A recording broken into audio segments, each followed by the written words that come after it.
देखिए भाई, एल एक लगा है इंडक्टर और एक लगा है रेसिस्टर, और उसके साथ में लगा है एक डीसी सोर्स और एक की के या स्विच एस, और एक बैटरी लगी है ई ईएमएफ एल और आर, ऐसा है। ठीक है, जैसे ही की को क्लोज करेंगे current will start to increase. Time T is equal to zero पे स्विच क्लोज करेंगे, at T is equal to zero S is closed, तो current I in the circuit start increasing. ठीक है, और एल क्या करता है, उसको अपोज करने की कोशिश करेगा। ठीक है ना, तो let at any instant of time T current in circuit is I. किसी इंस्टेंट पे आई करंट है एंड स्टिल इंक्रीजिंग, इंक्रीज भी हो रहा है क्योंकि मुझे एल को जिंदा रखना है, बढ़ रहा है करंट अभी। ठीक है, तो हमको लिखना है के वी एल, इस वाले लूप के लिए अपने को लिखना है एक के वी एल। ठीक है, कैसे लिखोगे, यहाँ से चलना शुरू किया, सपोज इधर गए, ऐसे गए, करंट बढ़ रहा है अभी, तो इसकी बैटरी कैसे बनेगी बताओ, ऐसी बैटरी बनेगी, कुछ E M F E is equal to L D I upon D T की एक बैटरी बनेगी। तो आप उस बैटरी में किधर से एंट्री कर रहे हो, यहाँ से जा रहे हो चल के, ऐसे ऐसे जा रहे हो, तो यहाँ से एंट्री कर रहे हो, कितना लिखोगे, minus L D I upon D T, फिर यहाँ पहुँचे क्या लिखेंगे, करंट जा रहा है आई, क्या लिखेंगे, माइनस आई आर, यहाँ से क्या लिखेंगे, plus E is equal to zero. बस ये इक्वेशन लिखनी होती है, उसके बाद वेरिएबल सेपरेट इंटीग्रेट। ठीक है जी, करिए भाई integration, L D I upon D T को एक साइड रख लो, दूसरे साइड हो गया ई माइनस आई आर। ठीक है, वेरिएबल सेपरेट करिए, D I E minus I R is equal to one upon L D T, ऐसा। ठीक है, integration, time t is equal to zero पे करंट कितना था और t पे करंट कितना हो जाता है, ये इंक्रीजिंग मतलब वो मतलब जो मैक्सिमम करंट है उस तक पहुंचने तक का। Yes yes yes.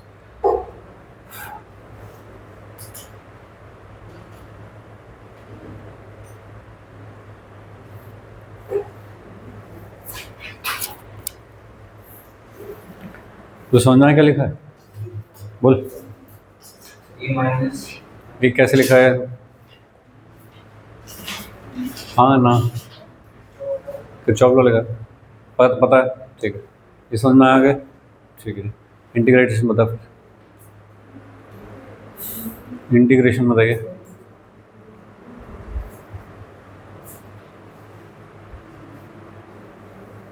ये minus L D I D T minus battery की पोलैरिटी वाला है। यस, क्योंकि बैटरी ऐसे लगाने से लेंथ लो हो जाती है। लाइन लो लगाया। नहीं, हाँ, पॉजिटिव में तो इसलिए क्योंकि लेंथ लो लग गया फिगर में, फिर नेगेटिव इसलिए क्योंकि केवीएल लगा रहा हूँ। हाँ, इंटीग्रेशन मतलब L N E minus I R, क्या चीज़ से डिवाइड करूँ, एल और टी, ऐसा, limit zero to I. Sir क्यों करेंगे, कैसे कह रहे हो आप, ऊपर तो डी आई है नीचे वोल्टेज। वोल्टेज थोड़ी वेरिएबल है, करंट वेरिएबल है। सर जिसके रेस्पेक्ट में हम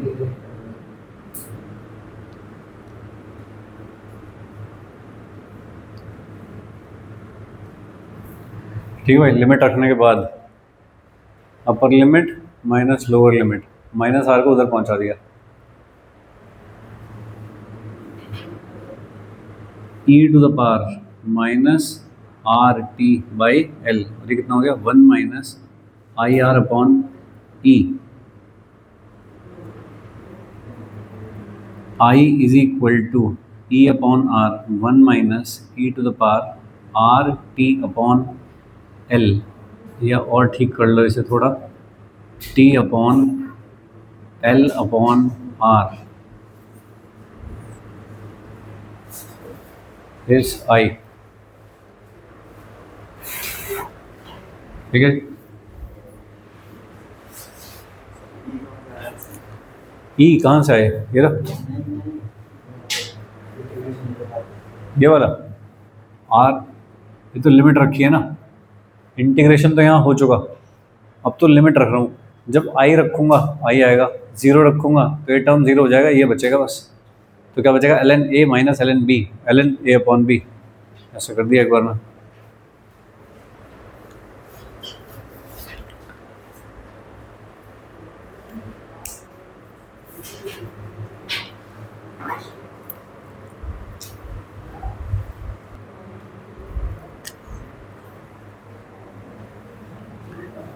ई अपॉन आर को लिख रहा हूँ I naught, L upon R है टाउ।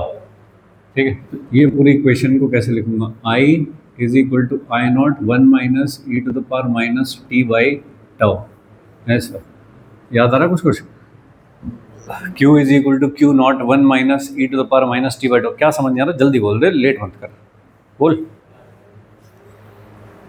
इसका ग्राफ बनाना है तुमको, ये करंट बढ़ रहा होगा घट रहा होगा, बढ़ रहा होगा, स्विच क्लोज किया है उस टाइम पे, time T equal to zero था current, time T equal to zero पे जीरो था करंट, उसके बाद करंट बढ़ेगा, धीरे धीरे बढ़ेगा, एकदम से खट से ऐसे होके डीसी वाला करंट नहीं हो जाएगा, क्योंकि इंडक्टर लगा हुआ मना करेगा, अपोज करेगा, इसलिए धीरे धीरे बढ़ेगा। ठीक है, इसका ग्राफ बता दो क्या होगा, एक्सपोनेंशियली इंक्रीजिंग टाइप का ग्राफ होगा करंट का, कैसे, ऐसा टाइप का ग्राफ होगा। ये है मैक्सिमम वैल्यू आई नॉट, सही। टॉ क्या होता है,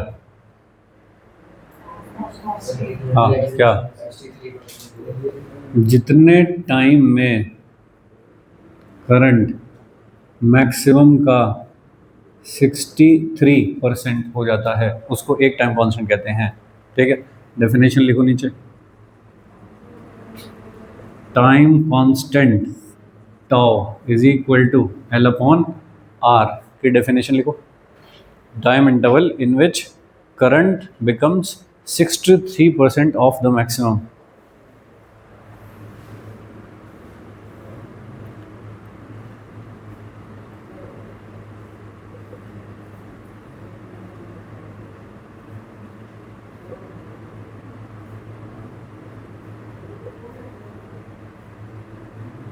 सिक्सटी 63% ऑफ मैक्सिमम हो जाता है, उसको एक टाइम कांस्टेंट कहते हैं। ठीक है, तो एक टाइम कांस्टेंट में कितना हो जाता है, at T is equal to tau कितना हो जाता है, 0.63 ऑफ आई नॉट। दो टाइम कांस्टेंट में कितना हो जाता होगा,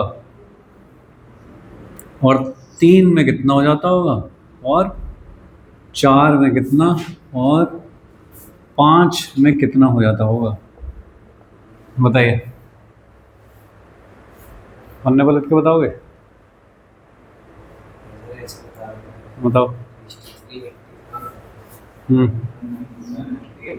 0.85, ये कितना था, 9495 कुछ ऐसा। ठीक है, ये कितना होता है 0.98, और ये 0.99 आई नॉट, 99% हो गया करंट। तो 5 टाइम कांस्टेंट में मान लेते हैं कि ऑलमोस्ट कांस्टेंट हो गया, कुछ वेरी नहीं कर रहा आपको, 5 टाइम कांस्टेंट में करंट स्टेबलाइज हो जाता है। ठीक है, और एक टाइम कांस्टेंट कितना है, एल अपॉन आर है एक टाइम कांस्टेंट। तो आपने एल की वैल्यू क्या ली है, आर की वैल्यू क्या ली है, उस पर डिपेंड करेगा कितनी देर में हो जाएगा।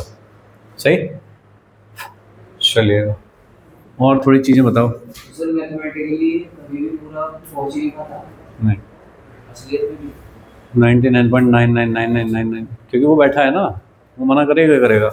Time T is equal to 0 पे करंट कितना है, 0। ठीक है, टाइम बहुत बड़ा, लॉन्ग टाइम, तब कितना हो जाता है, tending to I naught, that is E upon R. तो शुरू में करंट है 0, स्विच क्लोज करते ही करंट होना चाहिए था, डीसी सप्लाई है, लेकिन एल मना कर रहा है करने को, सही है। वोल्टेज देखो, ये लिखिए, तो वोल्टेज देखिए कितना है,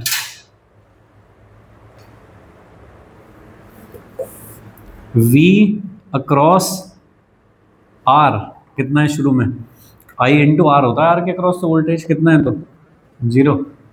और वी आर अभी कितना है, मैक्सिमम है, तो E।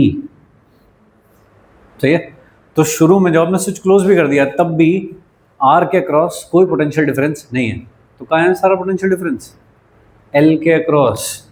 तो इसका मतलब L के अक्रॉस कितना रहा होगा उस टाइम पे, E। और L के अक्रॉस लास्ट में कितना टेंड करेगा, 0 को। शुरू में L कैसे बिहेव करता है, उसके इक्वली बैटरी लगा दी, जैसे कि बीच में से टूट गया हो, ये सर्किट टूट गया हो, ऐसे बिहेव करता है। बाद में कैसे बिहेव करता है, कोई पोटेंशियल डिफरेंस ही नहीं है उसके क्रॉस, इसका मतलब शॉर्ट वायर की तरह बिहेव करता है।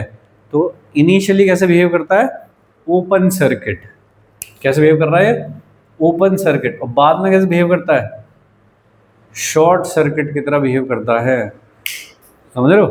तो जब भी कोई मुझको बोले just after closing the switch, मतलब ये वाली line, just after closing the switch how to behave, open circuit, वो वाली ब्रांच जैसे टूट गई हो, उसमें कोई भी करंट नहीं जाएगा टाइम t इक्वल टू 0 पे। और time t tending to infinity पे वो हो गया है शॉर्ट, मतलब वो सर्किट में बैठा भी है तब भी मुझको कंसिडर नहीं करना। ठीक वैसे ही जा रहा है जैसे आरसी सर्किट हुआ करता था, बस उल्टा है उसका। टाइम t इक्वल टू 0 पे कैपेसिटर पे कोई चार्ज नहीं होता था, तो पोटेंशियल डिफरेंस 0 होता था, तो वो क्लोज सर्किट होता था, सॉरी शॉर्ट सर्किट होता था। और after a long time full charge हो जाता था, कुछ भी कंडक्ट नहीं करने देता था, तो ओपन सर्किट होता था। ये उसका उल्टा चल रहा है, बट कॉन्सेप्ट सेम है वैसा ही। तो time t is equal to 0 पे इंडक्टर वाली ब्रांच में कोई भी करंट नहीं जाएगा, और time t tending to infinity पे इंडक्टर वाली ब्रांच में L को नेग्लेक्ट करेंगे।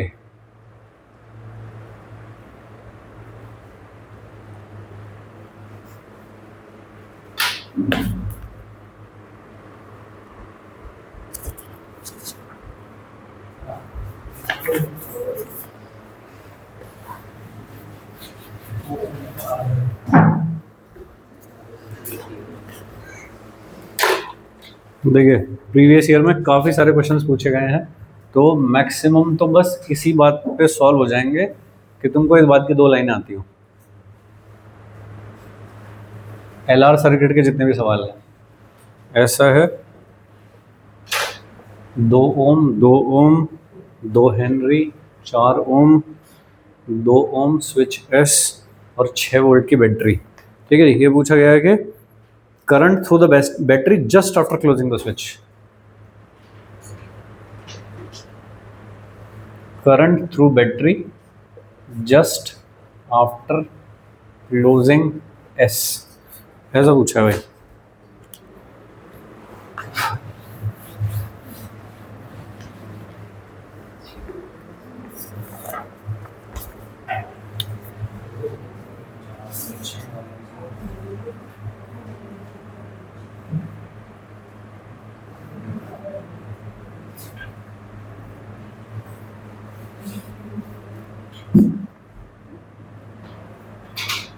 आरसी से आगे के सवाल आते हैं।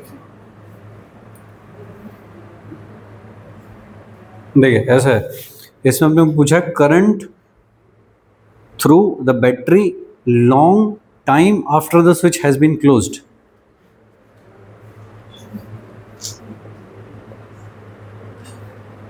करंट फ्रॉम द बैटरी का मतलब सर्किट में कितना, मतलब हाँ बैटरी कितना करंट दे रही है टोटल। किसी ब्रांच में पूछेंगे तो फिर वो बताने पड़ेगा ना कौन सी ब्रांच है। तो करंट आफ्टर लॉन्ग टाइम ऐसा, अरे नहीं 12 ओम तो लिख रहा है, 3 रेसिस्टर लगे हैं।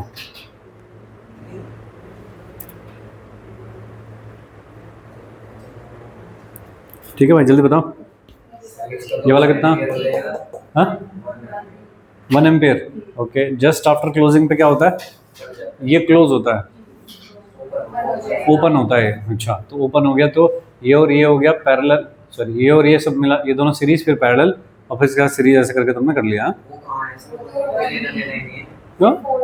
सर, वो ये कट गया ना यहाँ पे, है नहीं जैसे था। अच्छा, कट गए।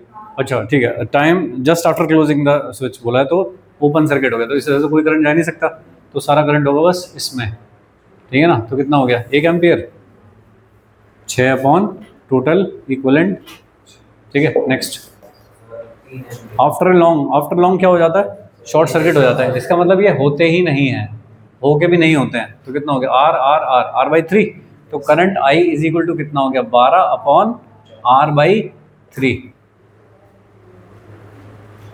बैटरी कितने की है, 12 वोल्ट की बैटरी है, तो E upon R by 3, 3 ampere. Initially कितना होगा, टाइम टी इक्वल टू 0 पे कितना होगा, 1 एम्पियर। तो ये पूछा है मुझे करंट कहाँ से कहाँ तक वेरी करेगा, ऐसा कुछ है ना, एक्स से लेकर के वाई तक होता है, एक्स प्लस वाई बता दो कितना है। तो ऐसे क्वेश्चन मेंस में इंटीजर बना के पूछे गए हैं, ठीक है भाई। तो ऐसे हो जाएंगे प्यार से सब। आगे चलते हैं, नेक्स्ट लिखे आर सी। ये तो हुआ जब करंट बढ़ रहा हो, एक तरह का चार्जिंग, जब एल चार्ज हो रहा हो। अब है आर सी डिस्चार्जिंग सर्किट, ये हटा दूंगा, R C sorry R L discharging, L R discharging circuit. देखिए ऐसा टाइप का है,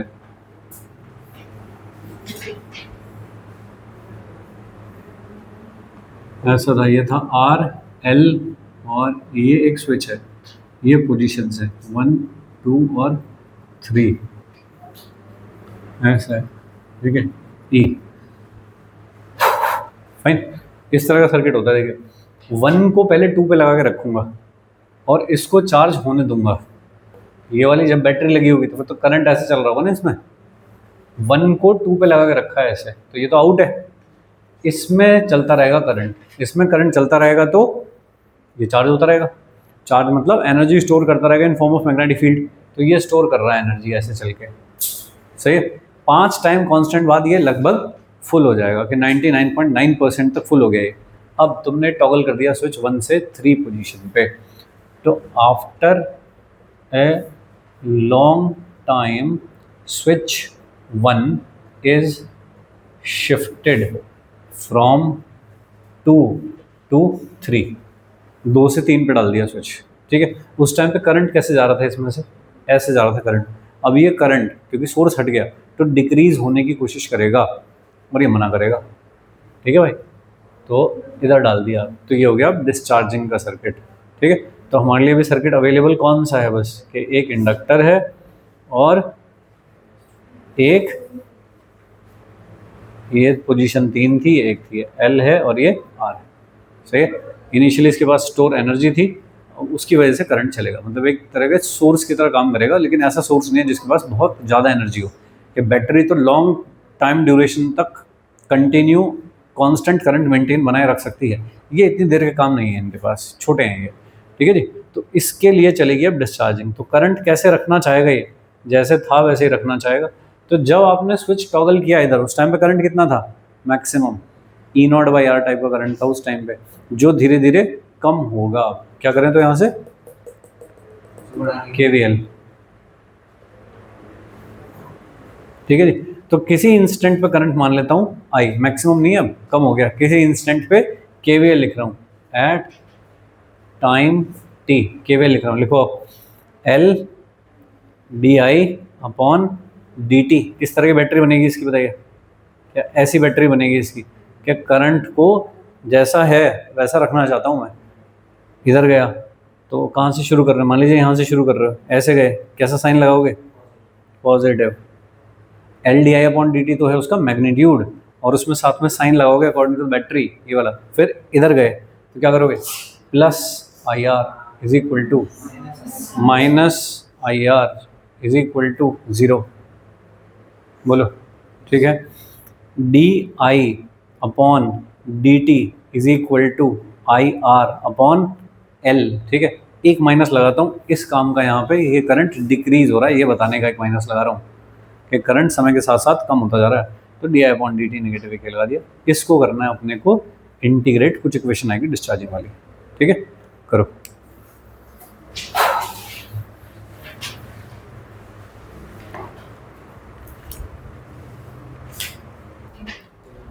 बताओ भाई क्या निकाला है? I is equal to I naught E to the power minus T by tau, ऐसी इक्वेशन निकाली तुमने। तो जब भी कोई इस सेंस की इक्वेशन होती है, ई की पावर माइनस एक्स वाली इक्वेशन होती है, वो तो एक्सपोनेंशियली डिक्रीजिंग होती है, और जब भी कोई चीज़ बढ़ रही हो तो ये वाली इक्वेशन होती है, 1 minus E to the power minus X. तो इसका ग्राफ बना दो एक, तो क्या ग्राफ बनाओगे? टी और आई, कैसा ग्राफ हो गया? Exponentially decreasing. ये वाली वैल्यू कितनी हो गई? आई नॉट। एक टाइम कांस्टेंट में कितना करंट बचेगा? 37% करंट बचेगा। तो यहाँ से भी टाइम कांस्टेंट की एक डेफिनेशन निकाली जा सकती है कि डिस्चार्जिंग वाले सर्किट में एक टाइम कांस्टेंट बाद करंट 37% हो जाता है, ऐसा, ठीक है क्या? एक चीज़ बताओ इसमें, वी एल कितना है? वी एल यानी कि वोल्टेज अक्रॉस इंडक्टर कितना होगा? L D I upon D T, सही है? बताइए ये बेस इक्वेशन क्या थी? E upon R was the maximum current, E to the power minus T L upon R, ऐसा था। D I by D T की वैल्यू डालें आप, और बताओ वी एल कितना है? D I by D T, इसको एक बार डिफ्रेंशिएट कर दो, E upon R, E to the power minus R T upon L into minus R upon L है क्या? सही है? कुछ काटा कूटा हो गया? हो गया। कितना बचा? Minus E to the power minus R T by L, ऐसा हो गया कुछ। वी एल, वी आर कितना है? आई कितना है? E upon R E to the power minus T by tau, R काटा, कितना बचा? E to the power minus T by tau. तो क्या दोनों के अक्रॉस सेम पोटेंशियल डिफरेंस है? This plus this is equal to 0, यही तो हमने लिखा था, this plus this is equal to 0। तेरा वोल्टेज मेरा वोल्टेज मतलब सेम है दोनों का वोल्टेज, ऐसा। तो इसको देखो कि टाइम t इक्वल टू 0 पे कितना होगा मैक्सिमम करंट, और टाइम जैसे जैसे बढ़ता जाएगा तो करंट क्या होता जाएगा? टूवर्ड्स 0। इसका मतलब इसके अंदर जो भी स्टोर एनर्जी थी वो सारी इसने हीट के फॉर्म में डिसिपेट कर दी। तो अगर इसका मैक्सिमम करंट था E अपॉन आर स्टार्टिंग में, तो कितनी एनर्जी स्टोर रही होगी? Half of L I square energy store रही होगी। तो अगर कोई पूछे कि रेसिस्टर ने कितनी एनर्जी डिसिपेट की है, तो भाई एक्चुअली वो ये पूछ रहा है कि कितनी स्टोर थी।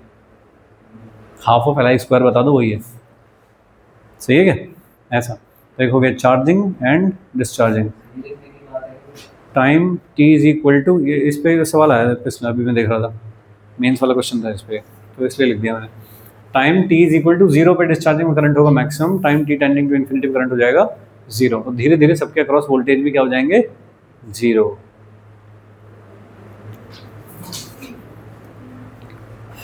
ठीक है, मैंने थोड़ा फास्ट में कर दिया इसलिए कि आरसी का रखा है ऑलरेडी तुमने, और अपने को पता होना चाहिए ये कि कब इसको ओपन सर्किट होना है और कब इसको क्लोज सर्किट होना है।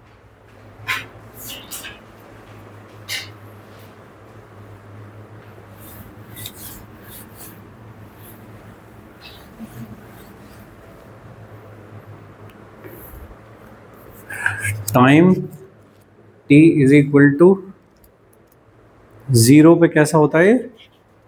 ओपन, क्लोज, ओपन सर्किट, और t टेंडिंग टू इन्फिनिटी पे क्लोज सर्किट।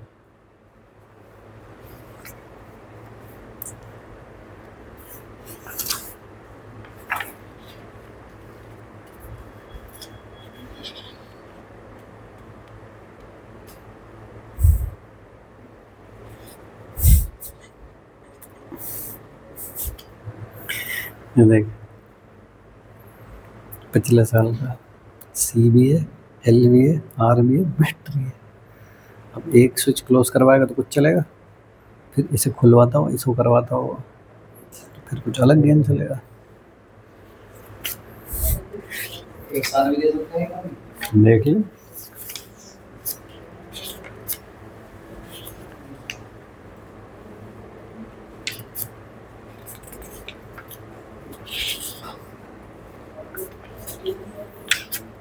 मेंस के जो भी सारे क्वेश्चन आए हैं वो तो इजी हैं, एलआर सर्किट पे कुछ खास सवाल नहीं थे।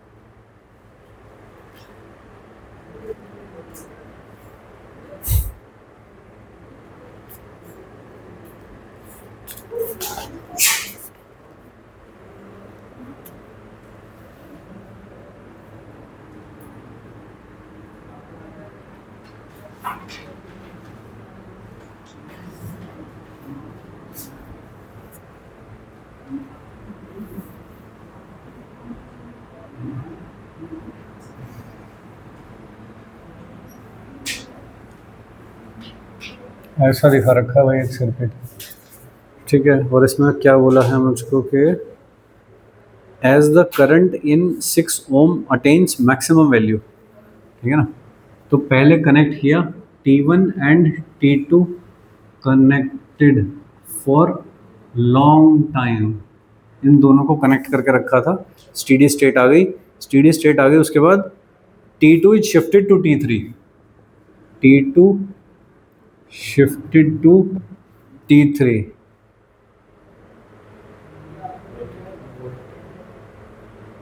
potential drop across 3 ohm immediately after connection, potential drop across 3 ohm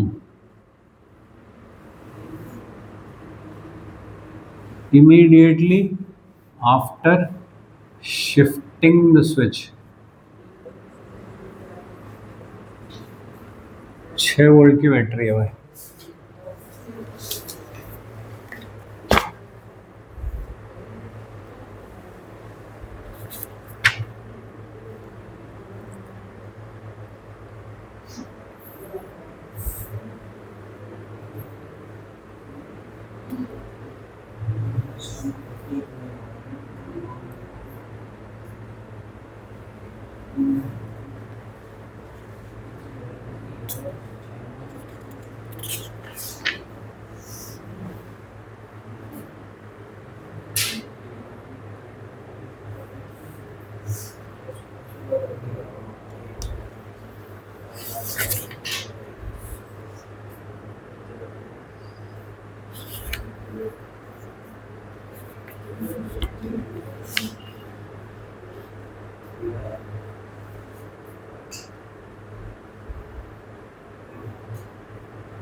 तीन वोल्ट, हाँ कैसे,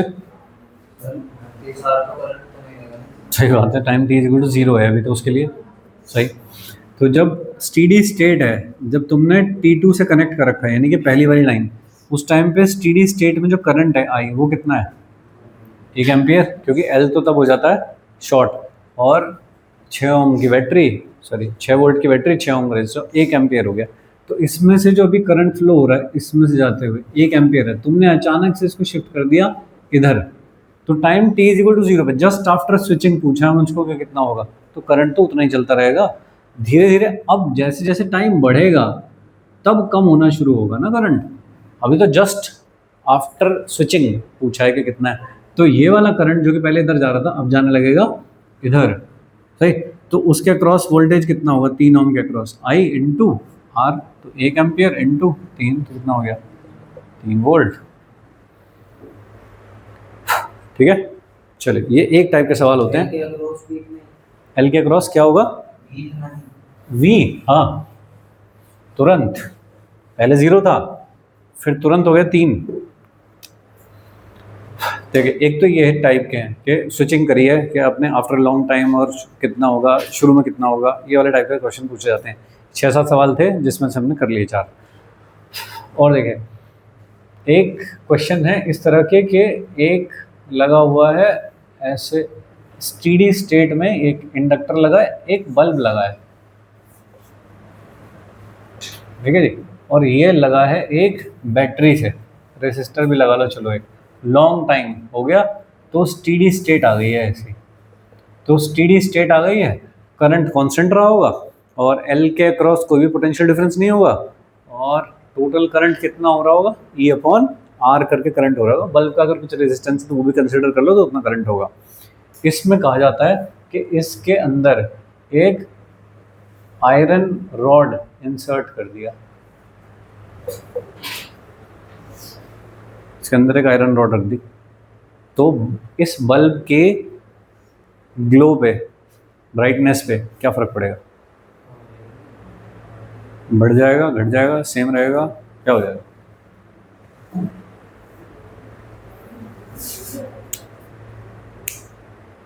बहुत कॉमन सवाल है, तो बहुत बारी पूछा गया है।